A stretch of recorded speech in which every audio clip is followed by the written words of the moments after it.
Hey guys, welcome back to my channel. Today's video is going to be a food related video, which is why we're in the kitchen right now. And I'm going to be showing you what I'm going to eat for lunch and for dinner. As most of you know, unless you're new to my channel, I am not a breakfast eater. I have not been a breakfast eater for over 20 years now, probably more like 25 years. I know that I say that at the beginning of every video, but I don't want people to be like, what about breakfast, you know? So I do not eat breakfast. And it's one of those meals that I've never enjoyed eating. It's not that I don't enjoy the food. I don't like the way that it makes me feel. I don't like feeling like my energy is stripped, you know, right out the gate first thing in the morning. So I usually typically eat my first meal at around 12 noon or 1 o'clock. So my son is in school right now, and so that is his teacher. I'm talking to him through Zoom.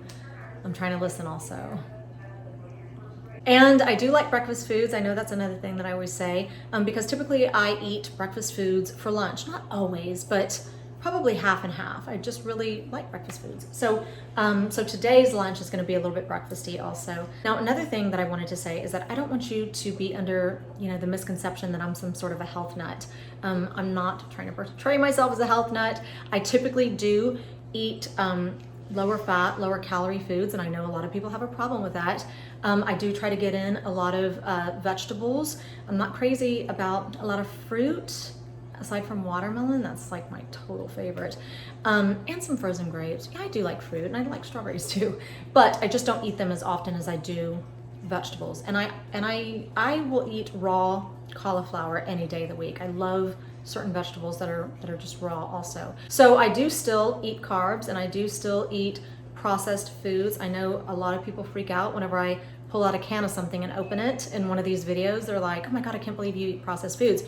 And I do. So I'm all about convenience also. So anyway, let's go ahead and jump in and let me show you what I'm gonna be having for lunch. Okay, so these are the ingredients that you're gonna need. First, you're gonna need some eggs. I have 4 eggs there.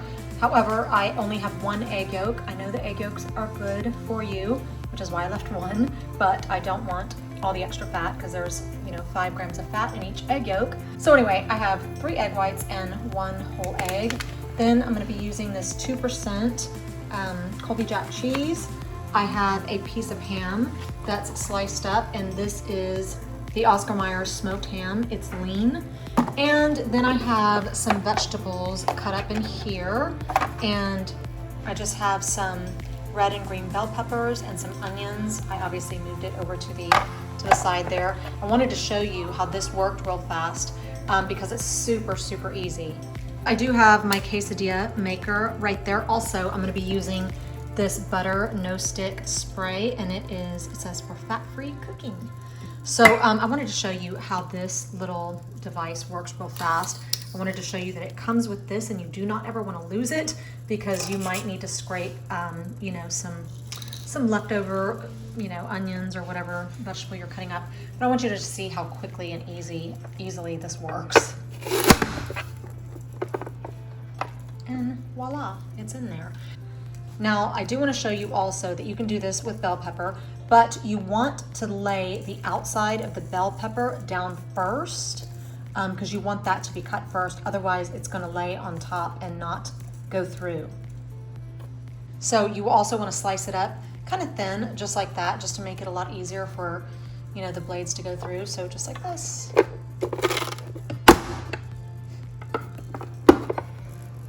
And there you go. Now, some of them did get stuck, but that's because this is an onion cutter. It's not necessarily for bell peppers, and bell peppers kind of have a rubbery skin, you know? So it's really easy. All you do is take this and then just kind of jab it through, and then everything kind of falls through. Did it? Yeah. See, it's down there now. There you go. So there it is. Okay, so as you can see, I have my Quesadilla Maker open. Usually, you know, you keep it closed and then it'll let you know on top whenever it's ready. But I don't want it to get too hot because I don't want it to cook the eggs too fast before I get all the ingredients in there, you know, because this is a really, really fast process. So let me show you what I do. First thing I do is I take my spray and I spray the top and the bottom. And this is gonna go really fast, so I'm not gonna probably be able to talk much. Okay, so as you can see, it already starts to cook immediately. You want it to be even. I got a little bit too much on the other side. So then I like to put my vegetables on right away. I just want a little flavor. I don't want too many. Okay. Then I like to put the cheese. And then I really like to put the ham on top, because I like that ham. I don't know why I cut up 2 pieces when I just need 1. Actually, I do need 2. Okay. That's why I did it. It's not supposed to do that. That was an accident. And then like this.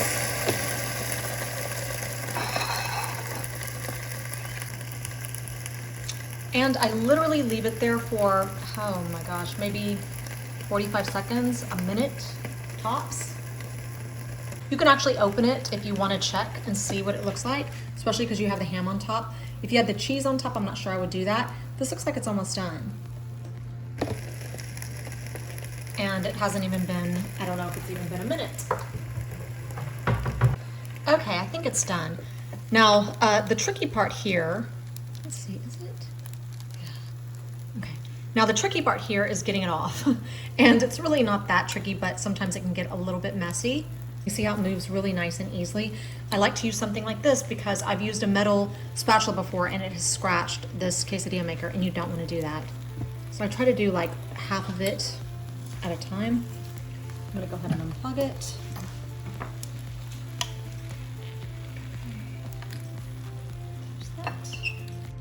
Okay, so this right here is the final product, and of course I have to have a little bit of avocado with each bite, and I like to have some fresh cut tomatoes also. I guess you could use salsa if you'd like. I don't like to use salsa because I feel like it takes away from all the other flavors in there. So anyway, this is a really delicious, excuse my presentation, I know this isn't the prettiest, you know, presentation, but it tastes delicious. It tastes like an omelet, and the key here is to cut up your bell peppers and onions teeny tiny. If you don't have, you know, an onion cutter or something like that, just cut them up really small so they cook and they soften up a little bit. So anyway, this is what I'm gonna eat, and yeah, I'll meet you back here for dinner. Real quick, I wanted to show you that as I'm digging into each bite, right here, I wanted to show you what the bottom side of this, I just call it an omelet, what it looks like, because it does look like an omelet, and it tastes like an omelet, you know. I wish I would have put a little baby bit more cheese in each, you know, triangle, but it still tastes really good. I just wish it was a tad bit more cheese. But anyway, just wanted to kind of show you what it looks like from the side and stuff.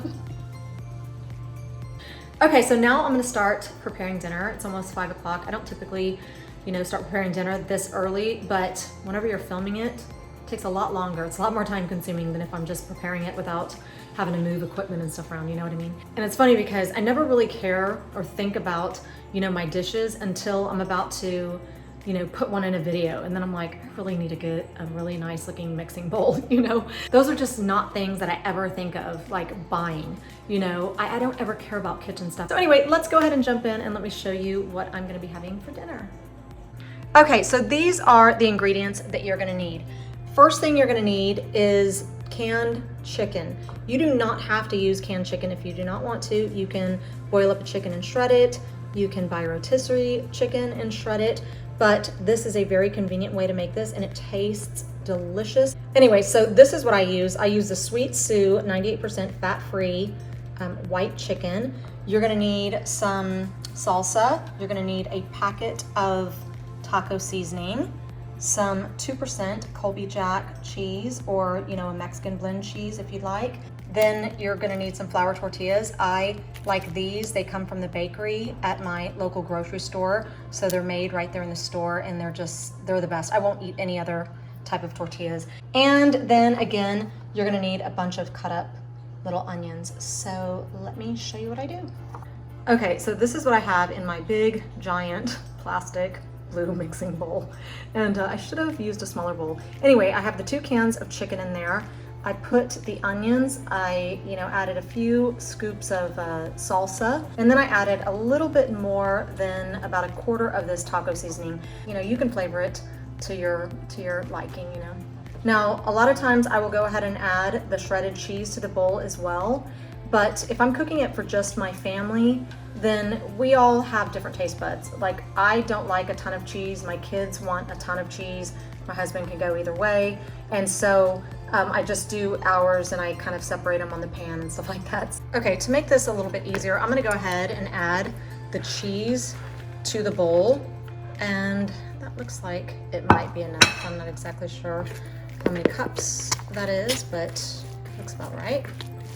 So this is what the mixture ends up looking like. Okay, and now I'm just gonna roll some on some tortillas. Now, I did stick these in the oven for just maybe 30 seconds or so because I like to warm them up. That way when you roll them, they don't crack. So.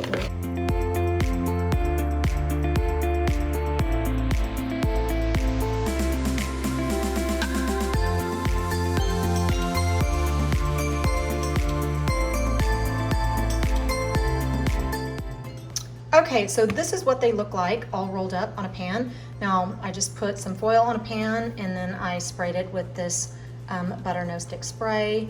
I showed it to you earlier. It's for fat-free cooking is what it says. Anyway, just so it doesn't stick to the bottom. And as you can see, 2 cans of chicken made 12 rolls. And I think that's gonna be plenty to feed my family, that's for sure.